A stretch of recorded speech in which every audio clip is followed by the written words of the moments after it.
এখন বাজারে খুব তাল পাওয়া যাচ্ছে, তাই ভাবলাম আজকে তালের বড়ার রেসিপিটাই তোমাদের সাথে শেয়ার করি। তাল ছাড়ানো থেকে শুরু করে পুরো ভিডিওটাই আজ তোমাদের সাথে শেয়ার করব। তাহলে দেখে নাও আজকের এই রেসিপি তালের বড়া আমি কিভাবে বানাই তা আমার এই আজকের ভিডিওতে। তো এই বড়া বানাতে গেলে প্রথমেই নিয়ে নিতে হবে তাল। তো এখানে আমি একটা বড় সাইজের তাল নিয়ে নিয়েছি। এখন এর মুখটাকে, এই যে উপরের খোসাটাকে ছাড়িয়ে নিতে হবে মুখটা। তো তারপর এই যে চোকলাটা এইভাবে একটু উঠিয়ে নিয়ে নিচের দিকে টানলেই এটা খুব সহজে ছেড়ে যায়। তো তোমরা যারা জানো তো তারা খুবই ভালো, আর যারা জানো না তারা একটু দেখে নাও, তোমাদেরই সুবিধা হবে। তো এইভাবে টেনে পুরো তালটাকে আমি ছাড়িয়ে ফেলবো।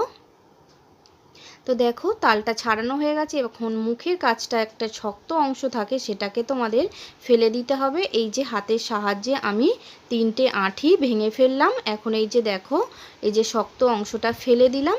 এখন আমি একটা গ্রেটার নিয়ে নিলাম, আর এতে আমার বেশ সুবিধা হয়।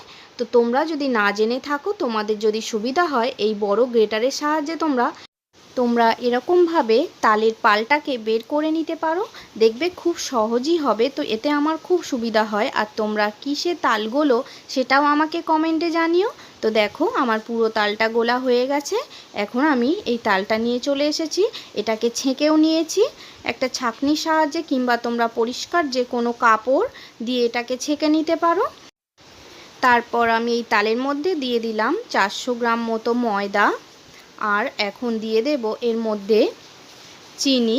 তো এখানে আমি 1.5 বাটি চিনি দিলাম, তার মানে মোটামুটি 300 গ্রাম মতো চিনি এখানে লেগেছে। তারপর আমি হাফ বাটি দিয়ে দিলাম সুজি। তো এখানে 1.5 কাপ মতো সুজি আছে।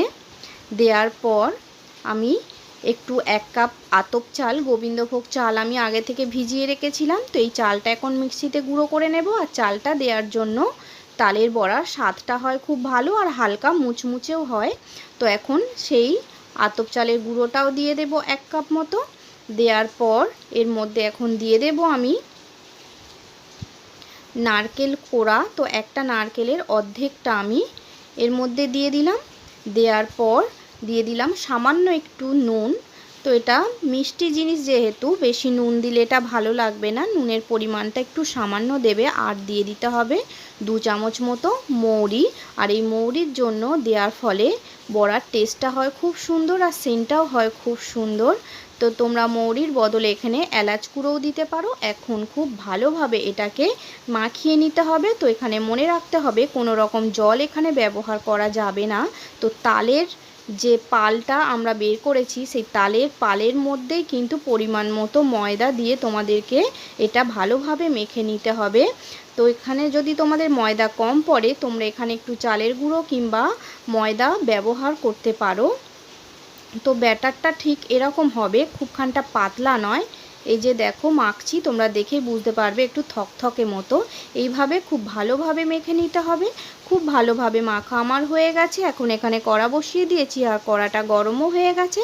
এখন এর মধ্যে দিয়ে দিতে হবে পরিমাণ মতো সাদা তেল। তো তেলের পরিমাণটা একটু বেশি লাগবে, কারণ বড়াগুলো একটু ছাকা তেলেই ভাজতে হবে। তো দেখো তেলটা আমার গরমও হয়ে গেছে। এখন আমি এর মধ্যে এক একটা করে বড়া আমি ছেড়ে দেব। আর বড়া কাটার সময়, প্রত্যেকটা বারে বড়া ছাড়ার সময় তোমরা যদি হাতটা একটু জলে ধুয়ে নাও, তাহলে তোমাদের ছাড়তে খুব সুবিধা হবে।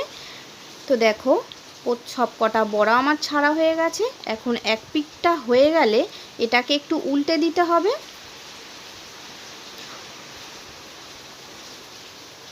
এটাকে উল্টে দিয়ে আর একটা পিঠ ভাজার জন্য আমাদেরকে সময় দিতে হবে। তো এক পিঠ উল্টে দেওয়ার পর গ্যাসের ফ্লেমটা তোমরা প্রথম থেকেই মিডিয়াম রাখবে। যখন 2 পিঠই একটু হালকা ভাজা হয়ে যাবে, তখন তোমরা উঠিয়ে নেওয়ার একটু আগের মুহূর্তে গ্যাসের ফ্লেমটা একটু হাই করে দেবে। দিলে তেলটা খুব সহজেই খুব ভালোভাবে ঝরে যায়। তো দেখো বড়াগুলো বেশ আমার লাল লাল করে ভাজা হয়ে গেছে। তো আর লাল করে ভাজার আর দরকার নেই। এবার বড়াগুলোকে উঠিয়ে নিতে হবে। উঠিয়ে নিয়ে খুব ভালোভাবে তেলটাকে ঝরিয়ে নিতে হবে। তো দেখো খুব ভালোভাবে তেল ঝরা হয়ে গেছে। এখন আমি বাদবাকি বড়াগুলো একইভাবে ভেজে নেব। তো এটা তোমাদেরকে দেখালাম না। তো দেখো বন্ধুরা, তালের বড়া কিন্তু আমার একদম রেডি। তোমরা এটাকে অবশ্যই বাড়িতে ট্রাই করে দেখো, আর ভালো লাগলে একটা লাইক কমেন্ট করে এটাকে শেয়ার করে দিও। তোমরা সবাই সুস্থ থেকো, ভালো থেকো, আর আমাকে এইভাবে সাপোর্ট করে যেও।